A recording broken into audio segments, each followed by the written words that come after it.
Hey, what's going on everybody? In this tips and tricks video, I'm going to show you how to repair a puncture on this electrical pack wheel. And this will be the same process on the standard one as it will be this electrical one. So let's get into it.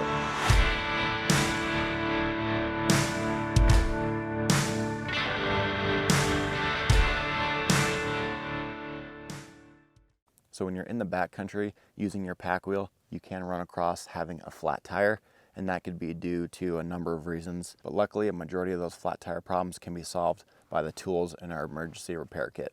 So let's check those out. So for the tire repair tools, all we'll need to grab out of our emergency kit will be these tire levers, this patch kit, and then your hand pump. So the first thing that we can do is just flip our pack wheel up onto the handlebars, just so we can inspect the tire to see what maybe caused the leak in the first place. Whether it's a big puncture or just a slow leak, we'll just want to inspect the tire to see what maybe caused it. So for some of the smaller punctures like thorns and stuff like that, that problem will typically be solved by the flat attack that we installed in our tubes prior to use.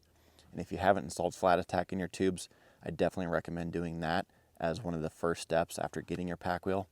If you need a little bit of help on how to install that flat attack, I'll go ahead and leave a little tag up in the corner.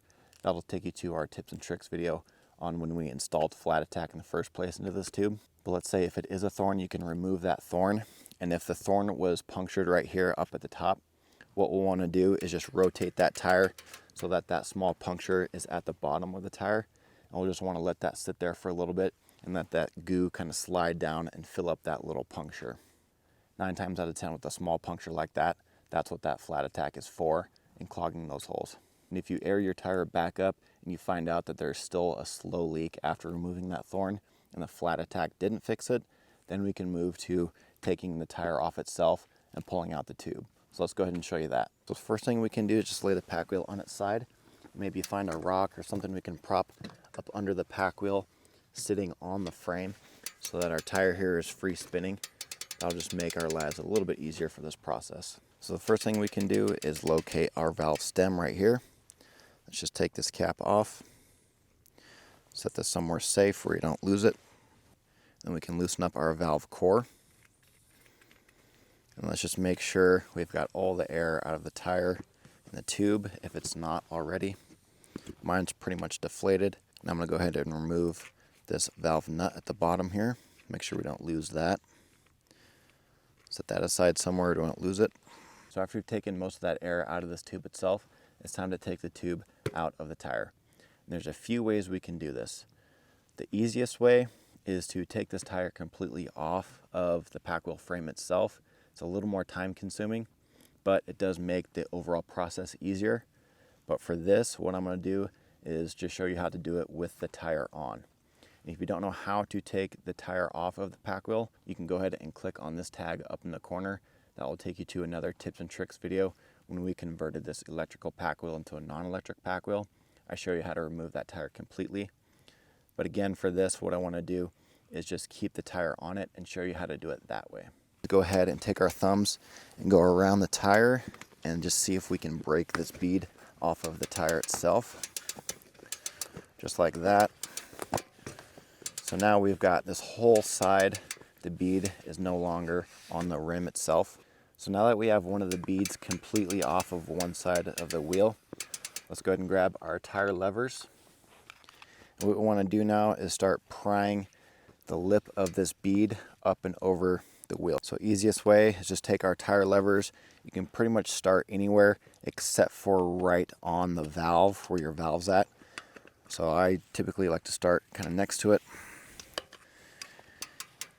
And you do have to kind of fight them a little bit to get them going, but then you can use this tire lever to pry up one side, then go ahead and hook it on one of the spokes, and then let's go ahead and just keep working our way around, being careful that we're not pinching the tube, causing any extra holes. All right, so now we've got it pretty much off of a quarter of the wheel. The rest of the way we can just kind of use our hand to pry that bead up and over the wheel.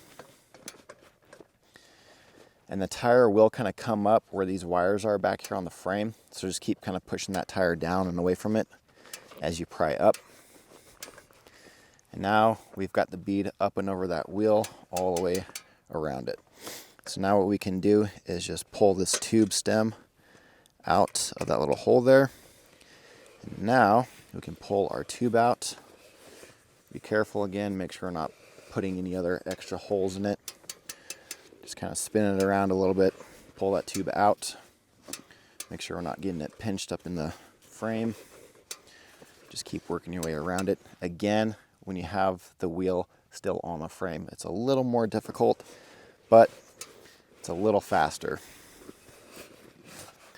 So now we've got our tube completely out. Now what we can do is again locate that hole. I obviously don't have a real hole in this tube, so I'm going to go ahead and simulate like I've got a hole right here. I'll put a little marker dot on it so you can kind of get an idea of what I'm looking at. And then we can go to the patching process.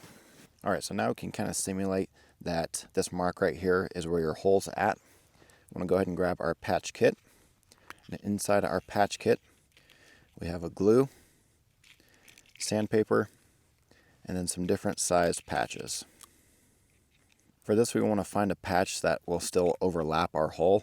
So for this one, I'm just going to use a smaller patch here. We can set those aside. And first step, what we want to do is take the sandpaper and give a nice clean surface around our hole. So now I'm going to use the sandpaper and scratch out a nice little abrasive section right here where the hole's at, just so that we can maximize adhesion with that glue. You don't have to go crazy, just create a nice little abrasive surface right here around your hole. Just like that. I'm not going to go too crazy with it, but as you can see, I have this nice little abrasive section right here all the way around my hole. Now what we can do is take our glue. Let's go ahead and puncture it with the opposite end of the cap. So after we've punctured it, let's go ahead and put a little bit of glue around our hole. Just like that. You don't have to go crazy with it. Let's put the cap back on. And then now with the back side of our patch, we want to use this little aluminum foil type stuff right here, just as a clean surface. We want to spread that glue around it, creating a nice little section all the way around that hole.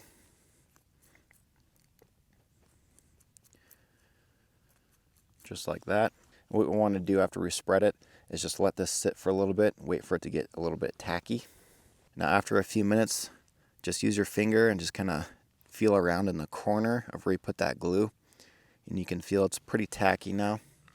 So let's go ahead and take our patch and take this back little film off.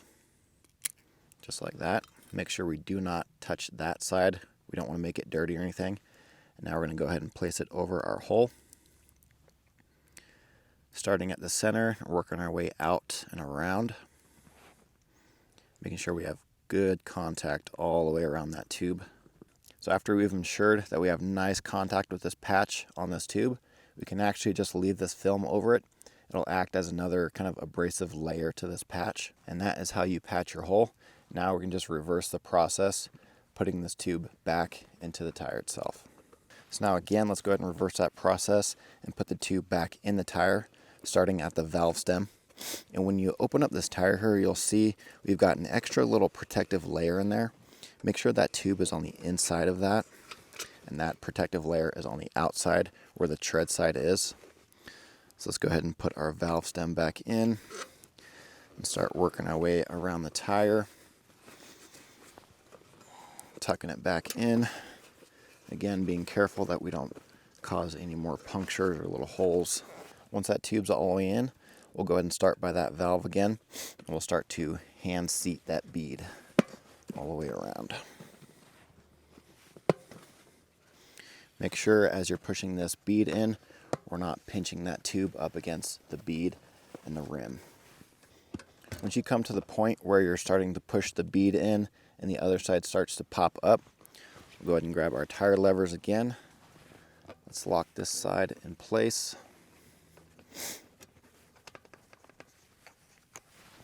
And let's work our way around, making sure that we are not pinching that tube. Now this, I think, is probably the trickiest part where you're going to have to fight with the pack wheel a little bit. And for this, I think the easiest way is just to take this rock back out, or whatever you have it propped up with, set it up against the ground. And it might be a little bit easier so that wheel's not spinning around on you as you're trying to seat it.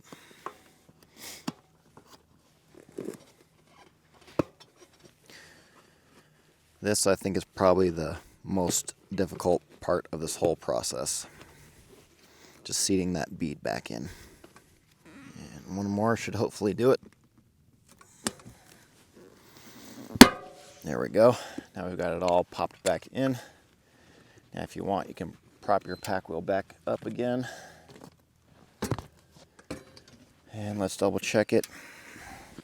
Make sure that you don't have your tube sticking out anywhere.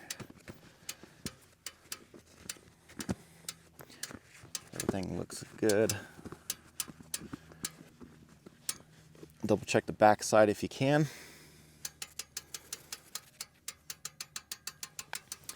And now what we can do is start to inflate the tire back up using our hand pump.